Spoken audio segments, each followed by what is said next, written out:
Kind of good.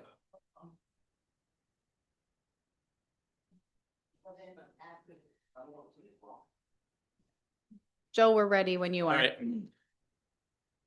I call the meeting February 17th, 2026 to order at 6 p.m. All rise for the pledge.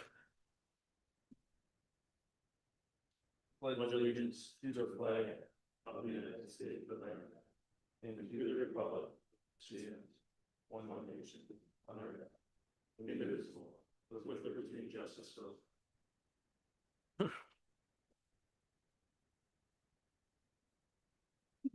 Okay, first thing on the agenda is to approve the consent calendar, or to approve the agenda, sorry. Mr. Mayor, I'll make a motion to approve the agenda as presented. Actually, with one exception, I believe we have item H, new business number 7. That has been tabled until March. Yes, correct. That is my motion. Yep.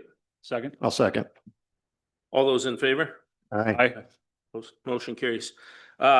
Next item is the consent calendar. All matters listed are considered routine by the council and will all be enacted in one motion. There will be no separate discussion for these items unless good cause is shown prior to the time of the council votes on the motion.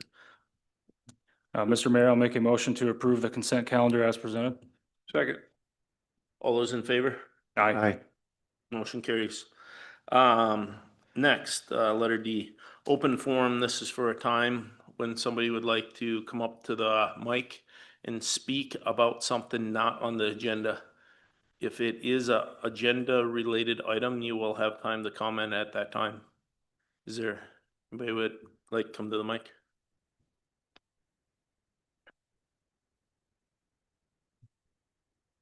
Okay, at this time I see nobody coming to the mic. We will close open forum. Reports, city attorney. Nothing to report from here tonight. Okay, thank you. City engineer. This will be going through 2026 streets, generator, and then 2027 streets. And the process of design, there's the lane, IFC 131 generator. Being from the upload a record for Nisswa. Hold the mic forward. Or on. Okay, did you get enough? Super. Thank you. We're gonna open a public hearing. Okay, public hearing. Next on the list, public hearing, the 2026 street reconstruction plan and bond resolution. We need a motion to open the public hearing. I'd like to make a motion to open the public hearing for the 2026 street reconstruction plan and bond resolution. I'll second. All those in favor? Aye. Okay, Okay. Dave, you're ready here? Yep. So we have a brief presentation for the bond hearing tonight. This is for 2026 street improvements. This is similar information to what we reviewed in a public information meeting back in December.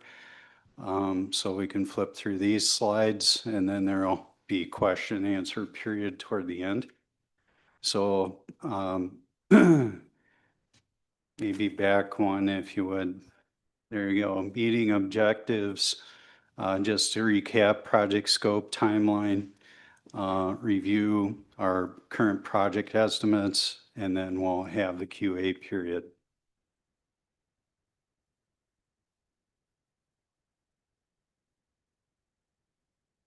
Okay, for the project scope, once again, these are reconstruction projects, so we're looking at improving public safety and property access, rideability, roadway strength, roadway drainage, address those ongoing maintenance concerns that the city's been dealing with. And a lot of the roads are simply at the end of their service life, so they need to be replaced and reconstructed. Here's a list of the roads that are on the 2026 improvement list. There was a question raised about what roads are on this. These are all the roads. We did move Upper Roy Lake Road to 2027 improvements. So that was on 2026, but got moved to 2027. The timeline, as I mentioned, we went through public informational meeting back in December. We're here tonight, February 17th, for the street bond hearing. We plan on opening bids next week on the 26th. We're looking at awarding a contract or considering those bids March 17th. The construction period typically will be May through November on projects like this. Load limits sometimes play into that when they can start in the spring, but generally that's what we would expect. Okay, these are current project estimates. These are more than what was reviewed in the December public informational meeting, but these include the bonding and financing costs of the total bond package. We have all the current construction plans that are out to bid included in this with the most up-to-date construction estimate. And we're looking at issuance of a $5.75 million bond. There is contingency built into these numbers. So hopefully we'll get good bids. It looks like a good bidding environment so far. So we'll see what happens next week. And then we do have the plans. You can see around you on the walls the various streets. So if we need to take a look at a particular area, if you have a particular area of concern, we can take a look at that. Otherwise, tonight really is to deal with passage of and approval of the bond going forward to finance the projects. Any questions? I think maybe my only question would be for Tom with this. Are we sitting pretty good with all our acquisitions and easement stuff that we need for this stuff? Yeah. Okay. Any other questions? Okay. I It- do have Heather from PFM, our financial advisor, on Zoom if anybody had questions in regards to that piece. Okay. Anybody have any financial questions? I do. Heather, a question in regards to the financing of this project. Do you have models that are showing a certain term of the amortization? Are we looking at a specific range of years for the bond? Yes, we've done some planning with Tom and also with Maggie, and we are looking at a 15-year amortization, which is in alignment with the city's prior practice and not overextending the debt. And we're looking at, Mr. Reese, so you would say we'd be looking at a lifespan of these new roads to be roughly what, would you say? We shoot for a 20-year design life. In reality, that should go beyond that time frame. Fantastic. Is there any financial data to share as to what those projections might look like for a 2027 levy impact, or is that too premature? We've looked at the modeling of both the 2026 road bond program and the 2027 to wrap around the existing debt that the city has so that on a year-to-year basis, the levy impact would be minimal. Okay. We will have more opportunity to refine that. The current schedule is holding this public hearing today, then we will need a 30-day, what's called a 30-day reverse referendum window, so that if folks do oppose this street reconstruction plans, they have the opportunity to voice that. And then we would look to issue debt, have a bond sale in April with closing in May. So proceeds would be received in May.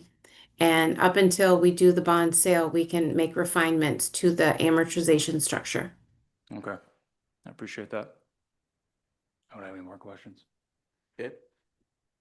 Do you have anything to add, Tom? Okay. Okay. Well, we just need a motion. Actually, there should be a resolution that would be adopted that the motion should be for. Sorry, Maggie, if I'm stepping in and you were just gonna say that. Nope, that's exactly what I was gonna say. I have the resolution in front of me, and I'm happy to make the motion, Miss Maggie, but how would you like me to read it off? Heather, Yeah, I would say there's the two capitalized the resolution, make a motion resolution adopting a street reconstruction plan and approving the issuance of general obligation street reconstruction bonds. that's big, capitalized, So that's just gonna be one, not two, correct? correct. One Got it. motion. I'd like to make a motion to approve the resolution adopting a street reconstruction plan and approving the issuance of general obligation street reconstruction bonds as presented. I'll second it. All those in favor? Aye. Opposed? Motion carries. Then we will need a motion to close the public hearing. I'd like to make a motion to close the public hearing regarding the 2026 street reconstruction plan and bond resolution. Second. All those in favor? Aye. Motion carries. Okay. Letter G, old business. Thank you, Heather.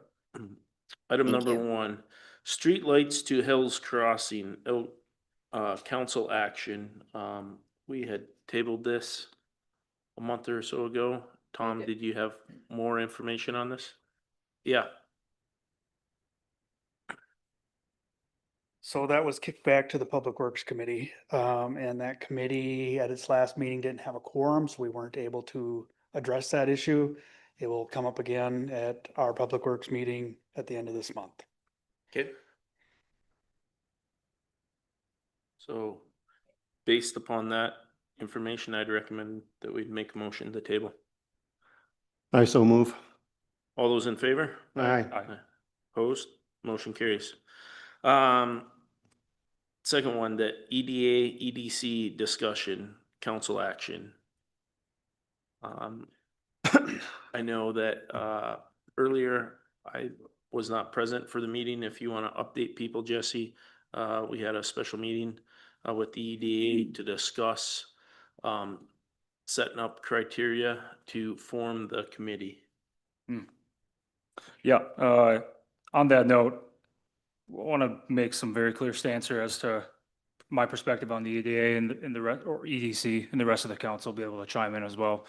In November, December of 2024, City of Nisswa acquired some 70-some acres on the west side of Highway 371, south of now Sportland Bait Shop, as a vehicle to be able to help drive whatever will happen there. The city, at least even at that point in time, we made the determination as a council in 24 that we need to have some body, some vehicle, so to speak, to be able to help drive stacked hand development of whatever is going to go there, and not specifically convening this council at every single time there's a conversation that is brought forward or an idea of development, et cetera. So the EDA/EDC, whatever is moved forward with here by this council, it needs to have that governing authority to be able to help drive that development. With that being said, the timeliness of it, I would have preferred to have seen it happen a year ago, but we are where we are, and we need to continue to move this forward. Spring thaws upon us. People get very eager to be able to start planning their next project, and I don't see why we should waste another good season here in regards to being able to take that investment that the city made and to be able to move forward with planning of it, whatever it may be. So I want to make that very clear. If anybody has questions, this is an opportunity to come up and ask, provide input. We welcome it. We want it. So if there's any concerns that the public has in regards to why an economic development authority or committee is necessary, microphone's right here. With that being said, we had a meeting last week to try to get a resolution populated to be able to get over to the city attorney for this council to be able to discuss and then approve. Hence why we had another special meeting last week to be able to do it today. 30 days is 30 days, I understand that, but we're here now. So the purpose of this specific topic is to be able to give our city attorney, Tom Pearson, the verbiage to be able to populate a resolution, a draft resolution for now this council to deliberate and vote on, authorizing in the March regular meeting. So I think that gives a good recap. Joe? Yeah, yep. Okay. Also too, Tyler is here with Bledek that has been helping the city through this process. I don't know if any council has any questions for Tyler or if we can reach out and kind of rely on you forming this for Tom tonight to get this put together. I was just going to say, I missed out on the one meeting, but then last week, and I had the questions, and you were very good at clarifying, authority over committee. And I agree now that we do need the authority. Also, the clarification on the authority can't just go out and tax. That would have to come to the council to approve. And that was one of the sticking points with me too. That's correct. So as far as a committee or a authority, I'm 100% behind the authority. Okay. So I apologize. I had something come up last week, missed the meeting, but Tom, what all information do you need for us to vote on to kind of get this going? Or can we reinstate the one previously in place that the city had from 2017? No, as was discussed at the special meeting, because we cannot find an enabling resolution for when that EDA was originally formed, and we can't find anything that says it was formally disbanded. It's just kind of out there. Okay, So we would tackle that in the drafting of this resolution, which would make reference to that. okay, And basically, to paraphrase, say whatever that was, whatever that enabling resolution is, that we don't know what the ingredients were, they are now amended as follows. And that would flow into the ingredients that Tyler and I would need to put together a resolution for your review. okay, I think the best thing you could do, and Tyler, not to put this on you, Tyler wrote a good memo to you that I think was in front of you at the December meeting, where he had a section in there about what the EDA can do, the various things under the statute that you could put into a resolution, an enabling resolution. And that's really what we've needed to know is, what do you want this EDA to do? And specifically, what statutory powers do you not want it to have? So just working off that resolution or that memo that Tyler wrote, for instance, do you want to create economic development districts through this resolution, and do you want the EDA to be involved? And Tyler, you might want to speak to that means. Yeah, the economic development districts are primarily regarded with the definition of TIF districts. So TIF districts are defined in 3 different categories. There's a housing TIF district, there is an economic development TIF district, and then I'm blanking on the third one, but each one of them has a certain number of years that they're assigned to relieve the tax from the project itself. Like a housing TIF district has a 25-year life cycle on it. So by setting in there that the EDA has the ability to define these TIF districts. So if a business came in and we looked at them and they were asking for assistance on a particular project and they wanted that assistance to come from the city, the EDA could determine whether or not that particular property, like the land you own, you could define that entire property as an economic development TIF district. And it has 9-year life cycles to it, so that if the first project is said, came to the council and asked for TIF assistance, you could grant that TIF assistance for a 9-year cycle. What it is, it's a pay-as-you-go, so as they pay their taxes on an annual basis, because it's a TIF district, the city turns around and gives 90% of that back to the project itself. That's the way for a city to incentivize a project. The difference with that is that is what the defined district is that if the next project comes in there, the next project only can receive the TIF benefit for the remaining cycle of the first project. So if the second one came in 2 years later, they are only allowed to receive 7 years of assistance from the city. That's really what the defining of the districts does for it, is it's related to TIF and tax abatement. And again, those decisions could be recommended by the EDA back to the council. The council still has the ultimate decision-making in all of these processes. So you'd have to, by defining the district, it just gives the ability to say the EDA can define the districts, or you can push it all back to the council and the council makes the decision based on what that district is. And that's the same for when it comes to potentially any taxing authority that an EDA would have. That is correct. It is all council approval at the end of the day. 100%. Okay. So if I may, maybe we should stop for a second and ask Tyler to speak to that. But what I've heard with this group talking about what the purpose of this EDA would be, it would be primarily, if not completely, to master plan that land and to figure out how it's gonna look and then be available to help market parcels of that land for sale to third parties. Is that your vision of what this EDA would do? Well, I would have a slightly different vision in that we would work with anybody kind of down in, I'll say, the 77, 371 corridor in any one of those 4 quadrants in that area, and set this up with a little foresight looking ahead, just knowing on what MnDOT has potential plans of doing in that area.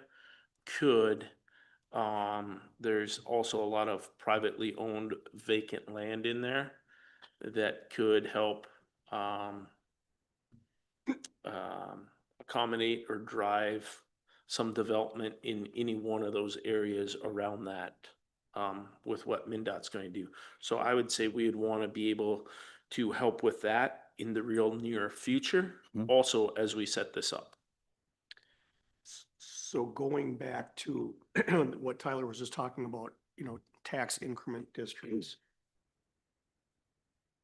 What I'm thinking is that you don't want your enabling resolution to deal with something like that. I don't know, Tyler, should they, based on what you know about what this, I would take that out there. You would not want to have another layer to this. I think any company requesting incentives, any type of incentives should come right to the full rate, should come directly to the full council. You can make a recommendation if you'd like to. You can have the conversations with someone. If someone addresses the EDA first, you can have those conversations that any tax incentives would not be dealt with by the EDA. They're going to be dealt with by the full council. So that was going to be one of my questions though too. If we do have a district, and let's say the district starts with just the city-owned property and some other developer comes in somewhere around that neighborhood and we want to expand that district, can we change the parameters after it's already in place? Or do we create a secondary district with a new timeline for a new area, let's say on one of the other intersection sides? If you have it in the language that the EDA can determine the TIF districts themselves or the taxing districts themselves, you can move them wherever you'd like. That then goes through council review and approval. It does. yeah, The one thing that I would like to have you consider is that it's also defined by any city-owned property, that the EDA would, as in this resolution, that if there are any city-owned properties, that any development discussions come directly to the EDA. You'd want that you'd want that layer in for any property, any projects, but specifically city-owned property. You'd want the city-owned property to come directly to the EDA for anything around, whether it's taxing, you'd want to have those conversations, other incentives. You just want to make sure that the EDA has that layer in place before it comes to the full council, because you can vet a lot of things out in an EDA with the authority in place. Okay.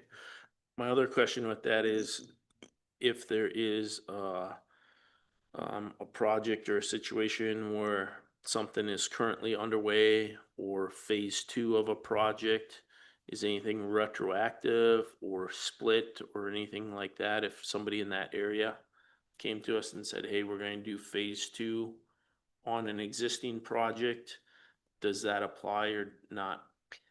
I would probably look to Tom, considering that No. we don't have, nothing can be found that identifies whether an EDA was established, was not established, was dissolved at a certain period of time. I would take it from the point moving forward when the council signs the new resolution and move that forward. Okay.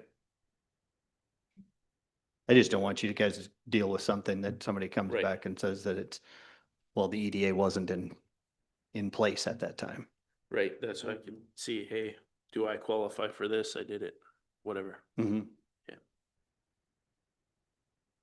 And Attorney Pearson, I think my sense would be is that somewhere in the language that when we referred to the taxing conversation or the question last week was including in there that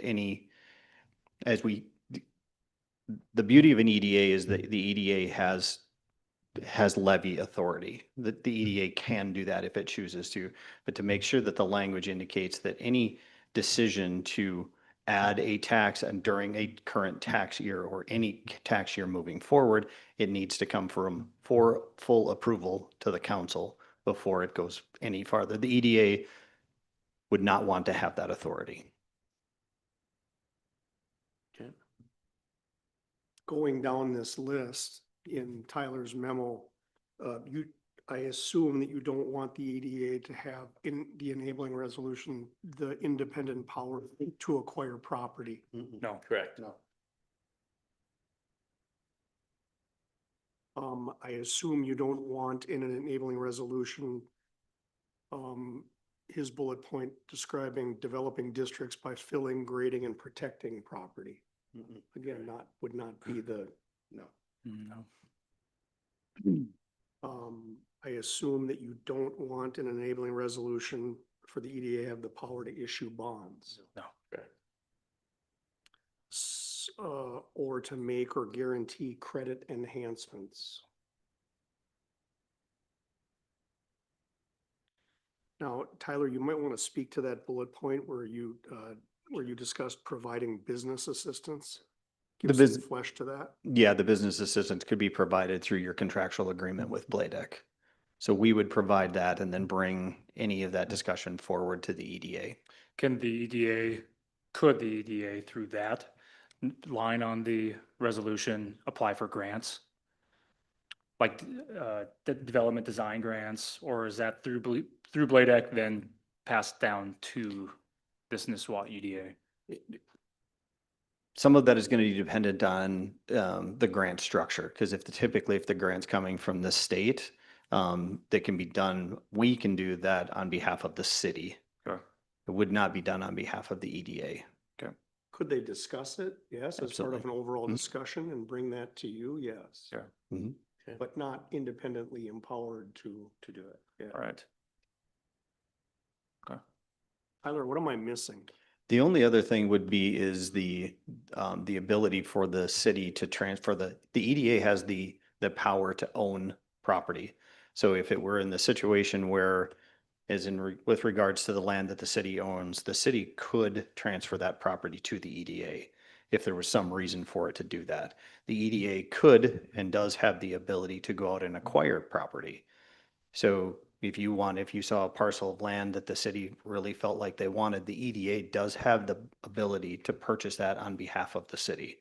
So the EDA can technically own property. If you enabled it. Mhm. And again, with council approval. Correct. Yeah, so to me, we'd write this now just to say no to that, and if something came up where that would be a thing, an issue, It's an then amendment. we could amend an enabling resolution to delegate that to the E EDA. I think that sounds more than reasonable. Mhm. Another one is member makeup. Right. Yeah, that's the by last the piece. states. So What do you you can, recommend? it's, and I believe it's in my document there, it's as few as 3, and I believe it's as many as 7. It's 3, 5, or 7. Once you exceed, if there are 3 members, it's only, the requirement only has that one sitting city council member be a part of the authority. If it is 5, 5 or 7, there has to be 2. So if you have a 5-person EDA board, 2 city council members have to be on that board. If it's 3, it only requires 1. You could have 2, but it only requires 1. Is it practice to have, say, city administrators or managers on that board? It is typically not. Okay, good. I guess my initial vote on that piece would be to have 5. I think 5 seems reasonable. So then probably, in my opinion, not necessary to identify who those appointments are that can come when the resolution is in front of you. It gives us 30 days to do homework and have some suggestions by next March individually to discuss. And what was asked of me at the first special council meeting for this was whether or not I could serve on this board. And as a citizen of the city of Brainerd, technically I could. Of Nisswa? But of Nisswa, excuse me. But as we look at this, I would take myself out of the running. So if you were looking to appoint someone from the city of Nisswa to be on this board, my name would need to be pulled from that list. Tyler out. Because you'll be involved anyway, and it kind of. 100%. So, Yep. Yeah, Technically, I will manage the EDA for you, but correct. do not want to be a voting member. Do we set the criteria or is that already set? for The who can criteria be is on a- already set, and Yes. there are 2 criteria for this. You have to be the more than 50% owner of a business that has a Nisswa residence, or can be a Nisswa citizen. Must be over the age of 18. Do they have to prove that with like a shareholder agreement? It's just the way the statute's written. Probably, no. But Okay. that's the requirement. I have 2 more questions regarding, I guess, just outside of the governance piece. Suggested meeting frequency. So each one of them, you have to meet at least twice a year. That is the state requirement. But you can meet as frequent as you'd like. Typically, what I see through the other communities that I support in Crow Wing County, typical is quarterly. Yeah, Well, I would agree with that. yes. However, I would say because the cities own this land for, how long has it been now? 15, 16 months? No, 14 months? Mhm. I would encourage that this meet monthly or on an as-needed basis Mhm. to be able to see what can transpire for 2026 and beyond, and then be able to recalibrate from there. Mhm. And these are recorded meetings. Yeah. These are city meetings, so they are recorded.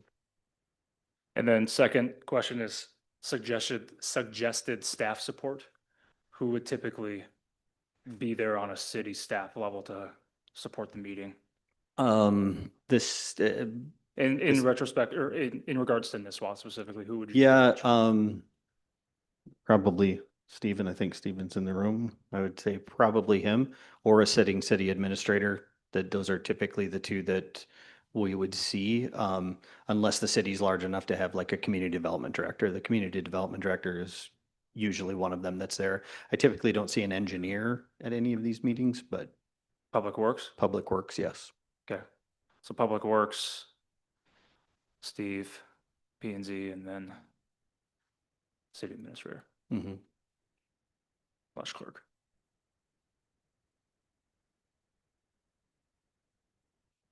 Do you have enough information to write a resolution for us? Yeah, Tyler and I will work together on that. We should be able to have something ready for you. You and need a Mark. council motion? I don't think so. This was just really just a little bit of a mini work session to give us some Guidance. about how to write this. So I don't know that there's a motion necessary for what you just said. Good, because this makes me feel more comfortable knowing that we have a $5.75 million project coming down the pipeline that we're gonna have to budget for in 2027, which, if you all do the math, it's gonna be a significant levy smack that perhaps if we have something that makes sense through the EDA in this property, start to be able to get a return on the investment. So moving forward in good faith, and I think this is a good step. Appreciate it, everybody. And thanks for thank you. coming for a third Thanks, time. Tyler. Yeah, my pleasure. Thanks, Tyler. Okay, item number 3, Spirits lease with Schaefer's, council action. So old business again. Maggie or Brian? Well, while Brian's coming up, the Schaefer family has come to us and was maybe open to negotiation when it comes to a lease cost. That was our last liquor committee meeting. So I know the council at one point had said we're not interested due to the cost that came in and the financial impact to us. Now they kind of came back to the table hoping that maybe we would negotiate.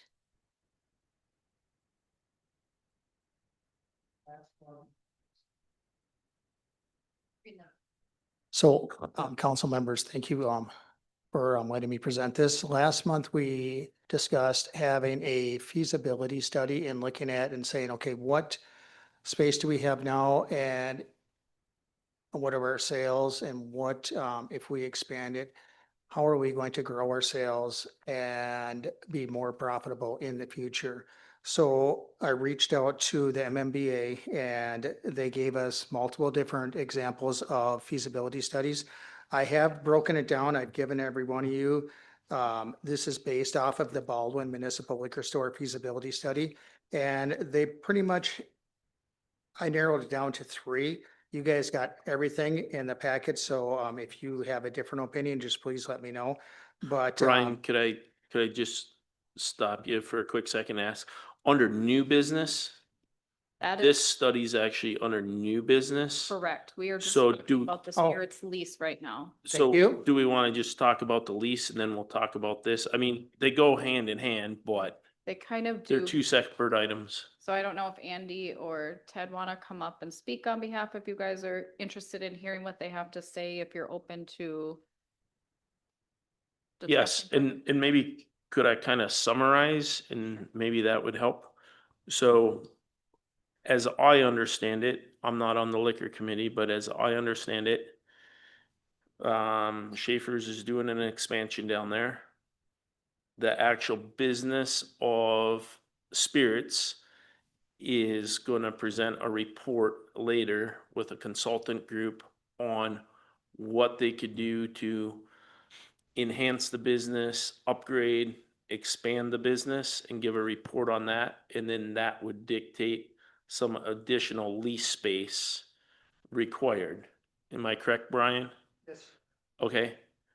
And right now, Talking about the existing lease. we're talking about the existing lease and also numbers for if we did expand and upgrade the spirits, also too, what those potential costs would be, correct? Yes. Okay. So we're just talking about the cost right now. Okay. So, yeah, I mean, this goes back a couple of years, back to when you were on the Right. liquor committee. We've been talking about this for a long time and, we've been kind of kicked around here in meetings and, every time we've come to the council, we've been told we have to go to liquor committee. We go to liquor committee, can't get a meeting together, nothing gets accomplished. So now we're back here. So the proposed lease that we gave you had different terms than the current lease. And that's what we were talking about at the last liquor committee. Was that last month or a couple weeks ago? A couple weeks ago. that we'd be willing to adjust the terms back to the original terms, but the dollar value stays the same. So you're going from 1776 to $21 a square foot if you want to use any of the new amenities in this expansion. Okay. And Mr. Attorney, would it be proper to make a motion to authorize the liquor committee as a whole to negotiate? Yes, I think that was the whole idea of coming out of the liquor committee meeting. Where some positive conversation I think was had, but it needed to come to the council about whether the full council authorizes some further discussion on this. Right. I think that's what I heard coming out of that meeting. And so if the answer is yes, that the council is willing to revisit the subject, then yeah, it makes sense to me that you would authorize, that you would say yes to that, and that you would authorize the liquor committee to enter into some negotiations. Knowing that the liquor committee won't bind anybody, but try to see what could be done with respect to not just the current lease, but also that additional space, whether that's on the table, what the rates are, that kind of thing. Do we need to, Ms. Maggie, do we need to post for the liquor committee meetings? I can't recall. Would you not? No. the only thing, I guess, that I would ask then, I think that's a great idea. Jesse, you are currently the only counsel on the liquor committee? On the liquor czar. Right, okay. So for this I can live negotiation, with that, by the for way. this negotiation process and to help move it forward and stuff, would we want to assign one other counsel to be on that during negotiation time? To just give Jesse a hand or whatever with that? Does that seem appropriate? I have a suggestion. Okay, Mayor Carnahan, she's been involved with this enough. She'll be able to come in with enough knowledge to be able to help get this moving along. And I think she'd appreciate it. okay. So then we would authorize them to negotiate this and move ahead. I guess my question maybe for Andy, just so I know. Brian is gonna present, some consultant work on expanding, figuring out a business plan to enhance the spirits potentially. We told him we'd hold the space if that's where you're going. What's that? I said, we told him we'd hold the space if that's where you're going. Well, not only that, but does it matter or impact the price or the negotiation if it's 100 square feet or 1,000? No. Does the amount of square feet Well, matter? No, For the because the negotiation? build out would be on the city. Okay, So as far as like to move a door or whatever, cause we've talked multiple different scenarios, but if you took, I think it was 1,200 square feet, then you could have an in and outdoor in the spirits building and redesign the whole thing on the inside, which is that's okay. a whole nother thing, but there's a bunch of different scenarios as to what we can do. So then also my question is, you just mentioned the build out is on the city. Am I correct in, from my time on the liquor committee, the current build out and the current owners of the existing coolers and stuff is the Schaefer family? So Correct. the new addition and stuff would be done differently than it currently was? You guys would no longer currently own So the it was coolers proposed. and stuff? We would still own what's in there, but we could build it out, but that would affect the price. Correct. And if you're already Okay. not Well, wanting. I'm the just current asking these price, it's gonna questions go up. right now for everyone to know and understand or think through. If we have half the store done this way and Schaefer's family owns this set of coolers, but now the city of Nisswa owns this set, does that complicate it? Well, it would just become city of Nisswa inventory, I would say an asset. So, Okay, yeah, I don't think. just to bring it up or address it. Early next week. If I can interject on that. Yep, So over the last 20 years, we've had to upgrade numerous items in there. So a lot of those items are the city's property and some of them aren't. And it's really easy to keep track of which is which. okay. So then, yeah, One last question for the city attorney, negotiate, but also to enter into agreement, or does that need to come back to the council? Yeah, just negotiate the concept of an agreement, bring that back to the council, I think is, and it depends on what the council wants to do. If you want to delegate making a deal to the committee, you could do that. But I guess my thought is that you wouldn't do that, and so the motion would just be for the council to authorize the liquor committee to enter in negotiations with the Schaefers with respect to that lease and any additional space. And that you're agreeing to appoint Mayor Carnahan to that discussion. Okay. Andy, how does that sound? One more month? Yeah.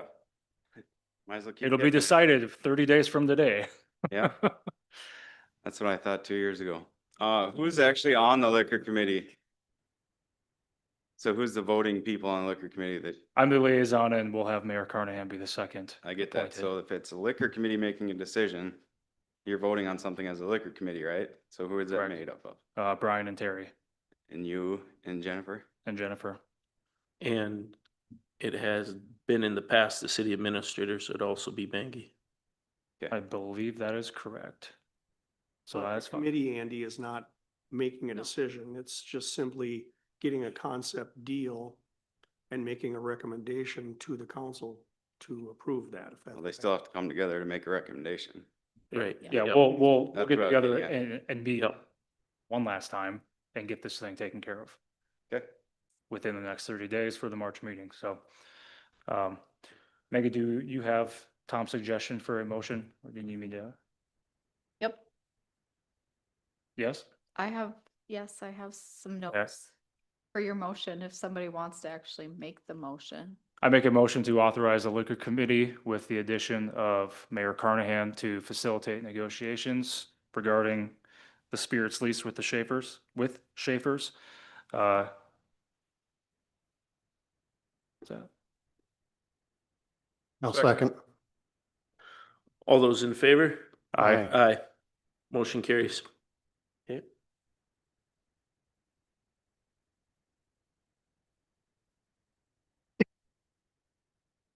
Number 4, old business, Verizon cell phone tower appeal. I don't know. Do we have a representative here from Verizon? Yes, Tammy's here. Okay, yep, or anybody from the appeal, anybody that wants to address? Okay. You can come on up.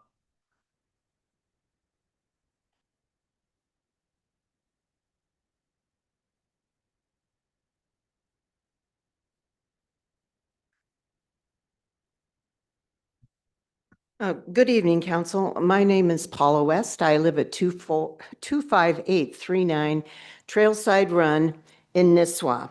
And I'm just going to speak very briefly because you heard our concerns back in December. And I also sent an email sort of outlining some of the concerns we have.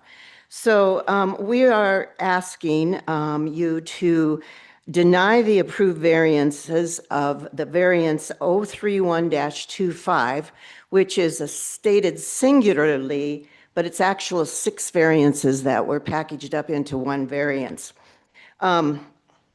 We are 33 residents who petitioned to you for this appeal.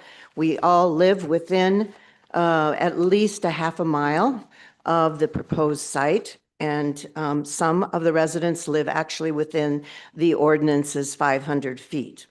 There's several reasons why. I'm just going to give you a couple of the salient points of why we brought forth this appeal. Number 1, a variance was granted for 70 feet from the nearest residential zoned property where 500 feet is required. Now, there is a residence just 70 feet away from this proposed site. And we, as petitioners who live within this residential district, feel that looking at a 190-foot cell tower is a visual pollution to us and a possible detriment to our property values and being able to sell our properties. The city's cell tower ordinance states that cell towers must be sited to minimize adverse visual impact. So certainly, sitting on my deck, looking 400 feet away at a 190-foot cell tower is going to be a little disturbing. Number 2, a variance was granted for a setback of the nearest property line of 33 feet where 190 feet is required. Now, the cell tower ordinance states that in siting a cell tower, you shall avoid potential damage to adjacent properties from tower failure through engineering and careful siting. In the last 10 years, we've had 2 derecho storms here with winds over 100 miles per hour. Do we know that that tower is going to withstand that with a assisted living facility 33 feet from this proposed tower? Thirdly, a variance for a 190-foot cell tower was granted where 150 feet is the maximum allowed. Now, Verizon previously stated that the height of the proposed tower will be 2.5 times the tree line. This is another example of impaired visual impact, as it would be seen looming over Main Street from anywhere you go on Main Street of Nisswa. That does not convey the small town historic aura that is described and desired in the Nisswa City Comprehensive Plan. And state statute section 426.327 subsection 6 states that a variance can only be granted when in harmony with the general purposes of the city's ordinance and a comprehensive plan. Variance 031-25 does not meet the intent of the ordinance or the city's vision as stated in its comprehensive plan. Number 4, state statute also requires a variance may only be granted if it is established that there are practical difficulties. And we raise the question, what are the practical difficulties? The approved location was desired by Verizon, but they also said at one time that the cemetery, which is almost exactly the same distance from the main intersection of downtown, was also an acceptable site. Now, I understand that the original reason why better cell coverage came up in the first place a few years ago was because they needed better tourist cell phone coverage during the high tourist season months, which is 2 or 3 months out of the year. And then Verizon also wanted to have better coverage for residents outside of the Main Street area. So this 190-foot tower then meets both of those requirements. We suggest that perhaps the city and Verizon could collaborate on finding a solution that meets the needs of everyone. Perhaps something less powerful downtown, and with the city's purchase of the new property out near Sportland Corners, there's a possibility of a higher tower at some point out there once the property is rezoned. We all want a win-win solution. We want the tourists to have better cell coverage. We as residents who live nearby want cell coverage as well, but we don't want to look at this tower. And we want to have greater residential coverage in the future as well. And I think that, we hope that with a collaborative attitude between the city and Verizon, that this could be accomplished and that we can all win in this situation. And finally, approving 6 variances, several of which, as I just mentioned, are very egregious variances, for one project does not set a good precedent for the future. And finally, I just want to thank you for taking our concerns and our requests into consideration now as you make your decision this evening. And we hope we can go forward as partners in this process. Can I ask Paula a question? Sure, yep. I'm all for a compromise, and yeah, I think I either put it in when we were looking at for the tower, made the motion or second. But I didn't realize, we didn't know how many variances at that time. 6 to me is way too many, 2 is fine. When you talk compromise, would you be okay with this tower, say that's 90 feet there? I'd have to see what what that would be in comparison to how high is the tower that's there now for your communications? It's about 110, I think. Top of my head, I think it's 110 feet. Okay. Do you know? I don't find that to be obtrusive. Okay. But again, I'm speaking for 33 residents. I'm just giving you my personal opinion. Right, right. I appreciate it. And the answer to that question can't be part of your determination of this appeal. I know. Any other questions? I don't believe so. Thank you. And I think Anybody maybe else? Roger has something he'd like to say. It's on. Good evening, Roger Landers, 26587 Eden Lake Road. I would also like to identify another reason why you should support the appeal. I believe you all got a letter from me a couple of days ago, and that has to do with the legal aspect of how the Planning Commission, the Nisswa Planning Commission and the Board of Adjustment handled this particular request at their November 4th meeting. They identified 6 variances. There were 2 height variances, 1 impervious coverage variance, and 3 setback variances. They grouped them all together rather than taking each one individually and identifying the findings of facts for each one, because they're all unique. They all should be considered separately, but they didn't. They grouped them all together and came up with the findings of facts as a group rather than individually. That, I believe, should be a procedural error in how they handle that. If you look at the Nisswa ordinance, the state statute, they talk about singularly, one variance. They don't talk, and nowhere do you see variances for one application grouped together. So for that reason, I would hope that you consider also approving the appeal and denying the variance. Thank you. Thank you. Anybody else like to speak? Any staff or anybody? Okay. With that, I guess then be looking for somebody to either make an motion to approve or deny. I have one question I'd like to ask the city attorney. Being this, I've been here now 4 years. This is the first appeal that's come forward. So my question to you, Mr. Attorney, would be, what is the process if this council ends up voting and approving or / granting the appeal that's been presented? What is the process of that and the follow through?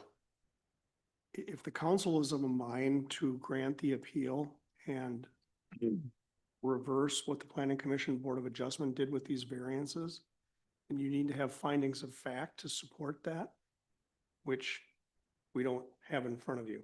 Right. So you'd need to help us figure out what those findings of fact should be. And then we would put together a set of findings of fact for you to approve at your next meeting. When the council or when the Planning Commission Board of Adjustment had this matter before them originally, they went through each one of those ordinance, that ordinance protocol for findings of fact. That's part of what's being argued about here. And they went through there, and Stephen can verify this, but those weren't pre-prepared. I think those findings of fact, based on the minutes, were based on the conversation that was having at the table as they went through each one. I wouldn't ask you to do that here tonight. So if there's two possibilities with this. Either a vote to deny the appeal and uphold what the Planning Commission Board of Adjustment did, or if you're of a mind to grant the appeal and reverse what the Planning Commission Board of Adjustment did, then you'd have to instruct us to prepare findings of fact for you to consider at your next meeting for that.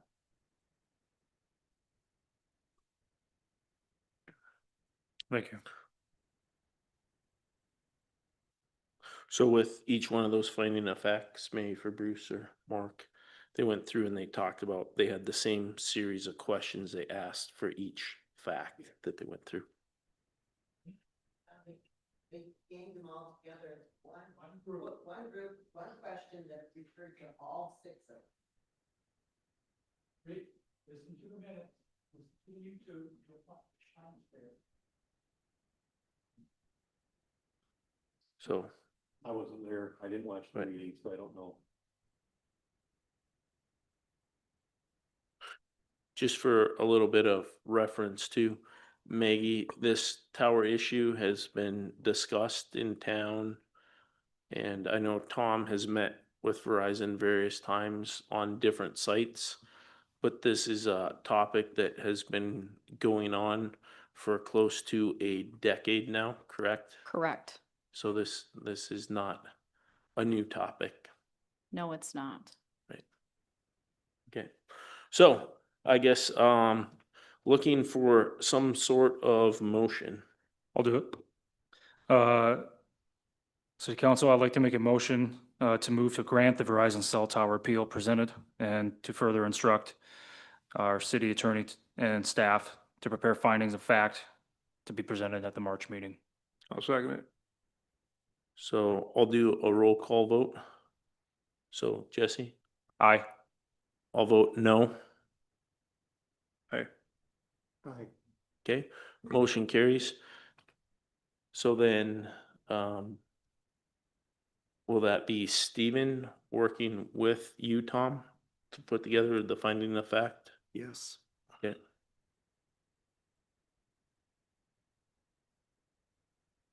Sounds good. On to new business. Spirits, request for council pay raise increase, council action. Brian? Here.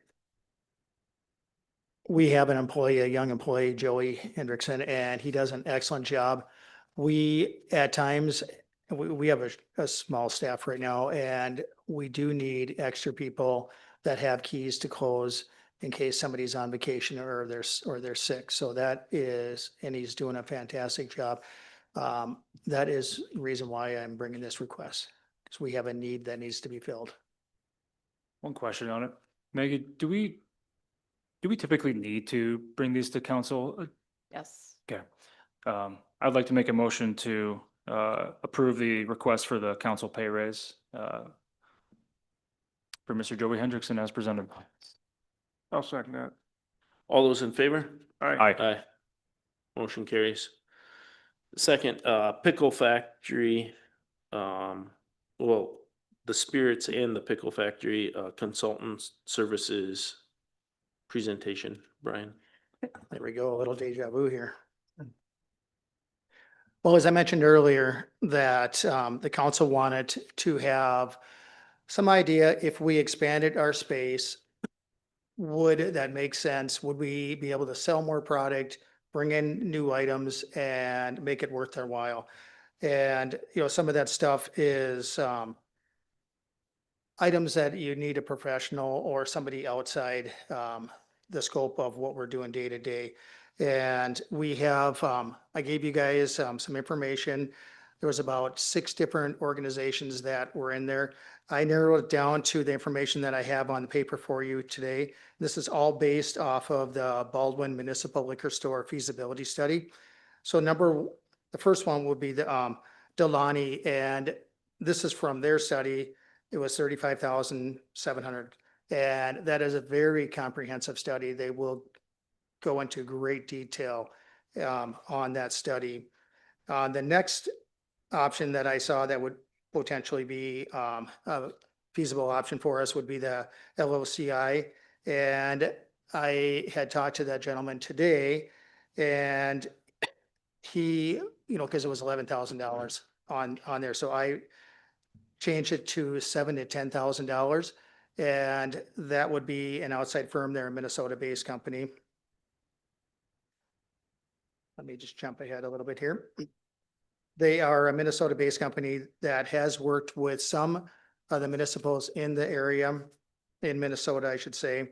And they would do an outside study. They would look at quite a bit of detail as far as the count, products that we sell, what they could predict and look at the way that our area is growing.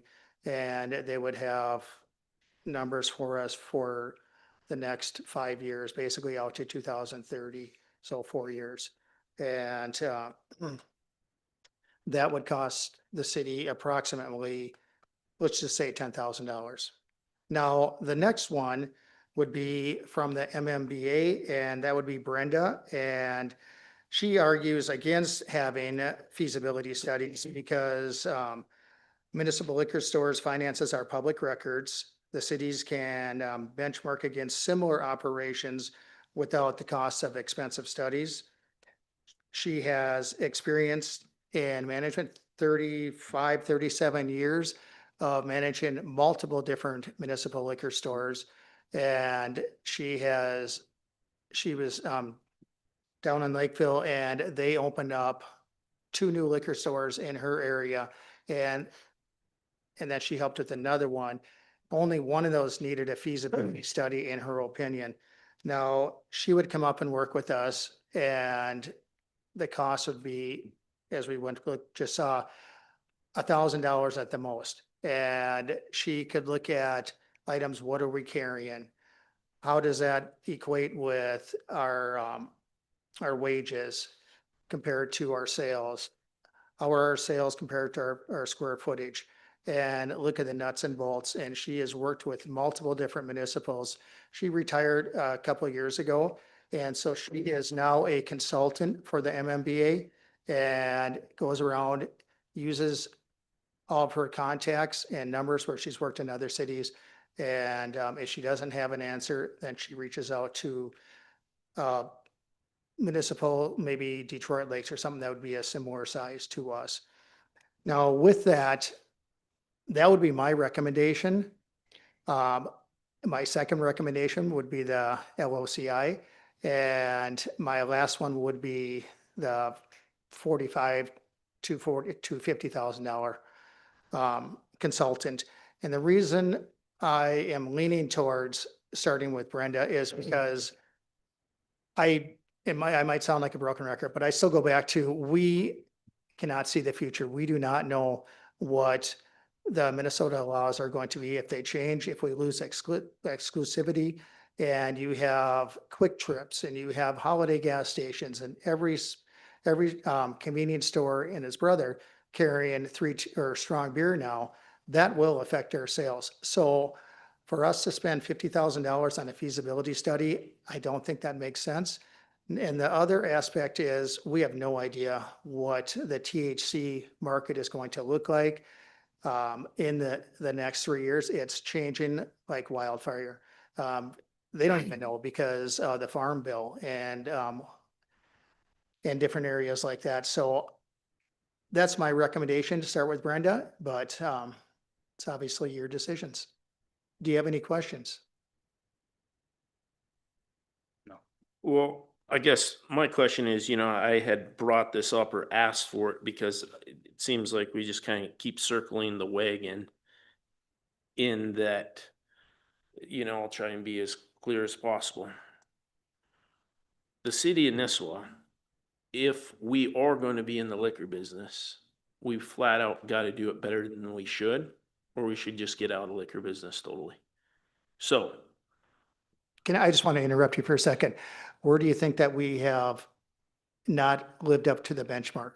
Because I actually take that a little offensive to me. And maybe you didn't mean it that way, and maybe I heard it wrong. So we can look at the sales numbers, not specifically towards you or towards spirits or whatever, but as we look at the pickle as a whole, in a business as a whole, right now, the pickle building needs knocked down and redone. It doesn't support itself to even build a new pickle building. We've been talking about this for years now. So if we are going to talk with the Schaefer's family, as we just discussed, on expanding room, we're not going to be more profitable by just making more space. So once again, I go back to, what is our business plan? We want to expand, we want to grow. What's the business plan? Expanding is going to be more efficient because we don't have to stock the coolers as much. Therefore, we can reduce our staff a little bit and be more profitable. There has to be a goal and a vision with operating the business before we talk about the expansion, going ahead, moving ahead, both down at Spirits and redoing anything with that pickle building. And that's where I mean, we just circle and circle the wagon. The risk, the liability, the insurance, the overhead, right now today, with 100% confidence, we would be more profitable, especially with the pickle building next door, leasing that out to another company that knows how to operate that more efficiently, add food to it, create a business plan in it, and organize it, and just be the lease and get rid of all the risk, the liability, and the overhead. And so, that being said, that is what we're looking for. We need an outside company that is going to help us evaluate all those things and figure that out. We're not going to get that from spending $1,000 with this lady from the league. I'm sorry. But those are the clear answers I'm looking for. Or I say we do nothing because, like you said in your own words, we are, I think, the last state or one of the last two states where it is going to be opened to holiday in every municipality. We are going to lose out on the monopoly we have. And then what do we have? And so for any sort of risk or using taxpayer dollars to grow, expand, change any of the liquor businesses within the city, not knowing what the state's going to do, is we are gambling with taxpayer dollars, especially when we have no plan.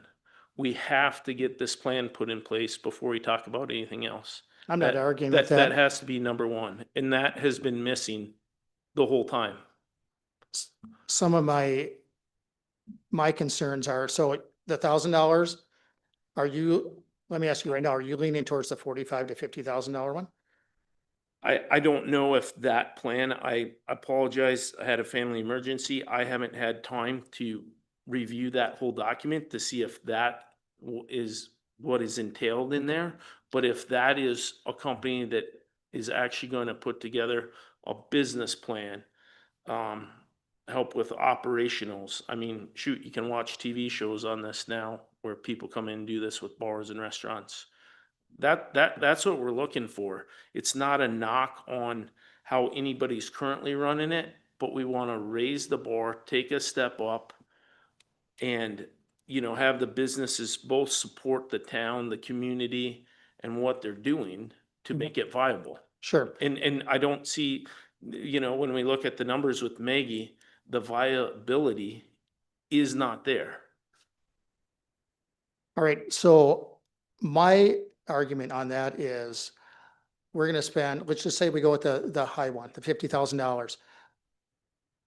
We are gambling with the taxpayers' dollars, just like you mentioned, because we cannot and they cannot tell us what the Minnesota laws are going to be in 2 years. So if we do this whole study, we have a market plan, that plan goes right out the window as soon as the law is changed, and we just wasted $50,000. I could easily be talked into the $7,000 to $10,000 one that would probably go up to $15,000 because that's the way the world works. But and then just moving back a little bit, if we go back to 2016, which is quite a while ago, the Star Tribune had written an article on our little town and our municipal liquor store and how much it makes. And they basically said that Nisswa should be the benchmark for every other city as far as sales and profit that it gives back to the citizens. So we are the benchmark. Can our benchmark even go higher? You dang right it can. But I would never want any of the council members to refer to saying that in the past, we did not achieve our marks because we blew them out of the water. I'm saying going forward, what Sure. is our plan going Mhm. forward? We're talking about expanding the square footage. And I is agree with going you. up. It's just a matter of So how we got there. how what is it our was to find it out. profitability going up? The square footage cost is going up, we're expanding, more cost, more overhead. I mean, even last fall, Jesse, you know, with that and everybody unknown with the state, Jesse had made a suggestion as we go to budgeting, not to even account on that money to come in and start phasing that off. So when that does happen, it's not a bigger hit to the taxpayers because all of a sudden we aren't getting this deposit from the liquor committees. So that's I- all I'm saying. I'm just trying to make we need to get a business plan put in place before we talk about expanding and And I moving. agree 100% with that. I just didn't Right. really like the way that we got there with the conversation we just So, had. so And back to this, that's what I'm saying. If the 35 to 50,000 is a true business plan, then I don't know, it's a lot of money. It's a lot of risk. Like you say, I agree, but that's what we need to look at. That's what's missing. well, the Schaefer family wants an answer from us, and all of these studies, the one from Delaney was 10 weeks. The other one was 45 to 60 days, and we need to give them an answer on what we're going to do. So we're stuck between a rock and a hard spot right now as far as, and we have to decide on what direction we want to go tonight. And so that we can get that ball moving if it's any of the three options that I presented. Can I ask a question? Brian, are these quotes for both pickle and spirits, or are they No. just for spirits? This is just for spirits. Okay.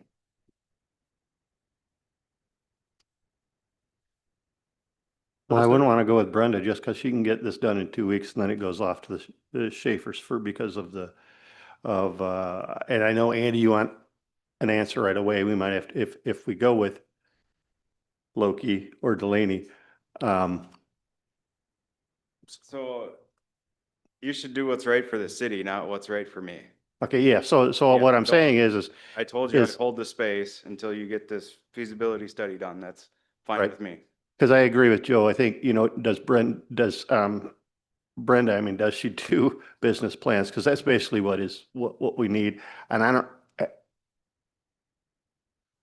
do you have a background on business plans or do you know if she does business plans or just feasibility? I mean, I know who Brenda is, but I don't know if she does business plans. Sure. To be honest, I could not answer that question right now on the spot. And as far as projections, like what Joe was saying, we probably are way better off spending some more money, going with LOCI, and that way we know what we're getting. We know it's an organization that is going to check this box, and this box. Because I can go, like I said, I can go, whatever you guys decide is what I will work with, but right, because my recommendation would none be what- none of them would know what the laws are going to be. yeah, that is part of my point on why I would argue against spending $50,000 because that is a chunk of money that the citizens would not be getting back. Okay, I've chatted with Brian about this a couple times in the last few weeks. I think we all unanimously, I would hope, agree that we want to see enhanced profitability at any of our enterprises that the city owns. Now to that point, I like what LOCI is willing to propose, Mhm. but I see a dynamic in here in which they, just based off what their scope of services outlines, I would see that they'd be willing to entertain, and you'll have to get clarification from them on this, but I would see that they would be able to more or less formulate this data into a suggested approach to a business plan for us to then, you and I perhaps on the liquor committee to then bring back the following month to the council perhaps.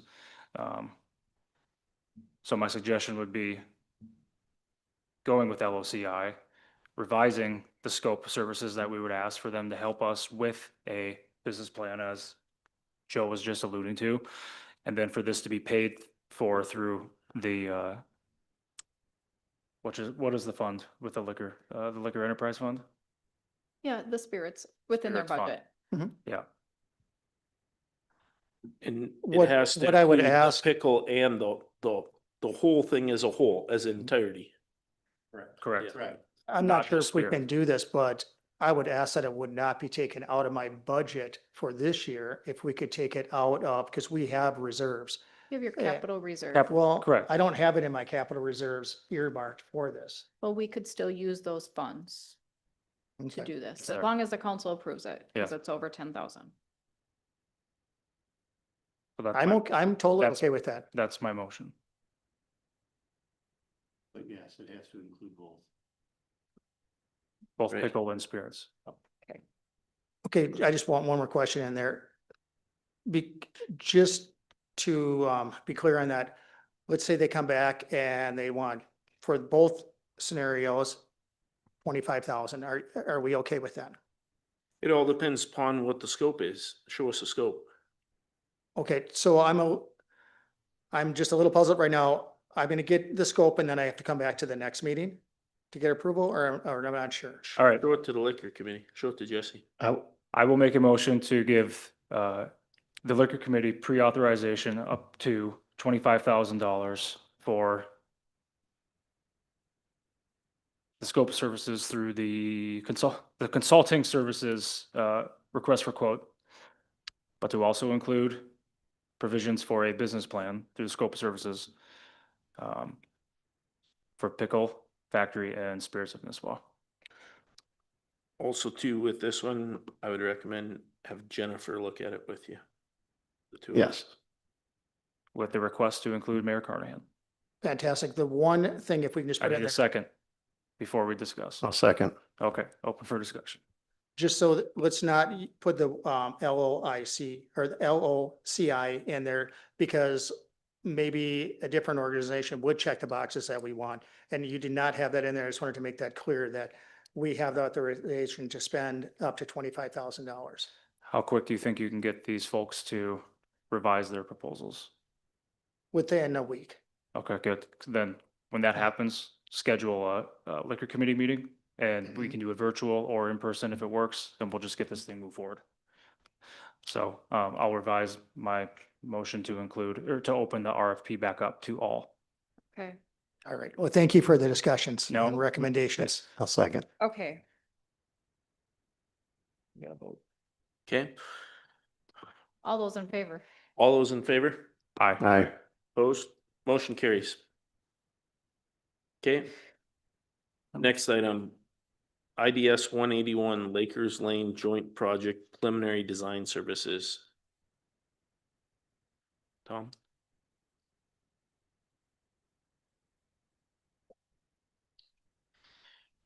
Good Right. evening. This is Right. for Safe Routes to School. We're looking at this in 3 different phases. Woodseth's proposal is actually to the school, but we would be entertaining a cost sharing agreement for this project. And so this would be for work that would happen during 2026. The school would be upgrading the sidewalks along the school and some things with the buildings. Dave can probably detail this a little better than I can. Our portion of it, the city's portion of it, would be some improvements with the curb and gutter and some drainage concerns related to the sidewalk improvements would need to be done. And what this proposal does is it gives them permission to go ahead and do the engineering work for the project that would happen in 2026. Have you got anything to add to what I said, Dave? Right, so it's kind of a combination architecture engineering proposal to do preliminary work with the school district and the city to jointly do these adjacent projects that will need to be done in concert with each other. And so along with this, the contract will be with ISD 181, but a cost share agreement, as Tom mentioned, would need to be drafted. So we talked a little bit with the city attorney about getting something drafted so that can be reviewed by both city and school district. And I felt like it was very collaborative sessions that we had with them. Yes, it is. Very I clever. believe so too. Okay, So I guess I'm just looking for, is the city okay with the proceeding with this proposal from Woodseth? Like to make, yeah, go ahead. excuse me, I'd like to make a motion to approve the public Works / ISD 181 Lakers Lane Joint Project Preliminary Design Services proposal as presented. Second. All those in favor? Aye.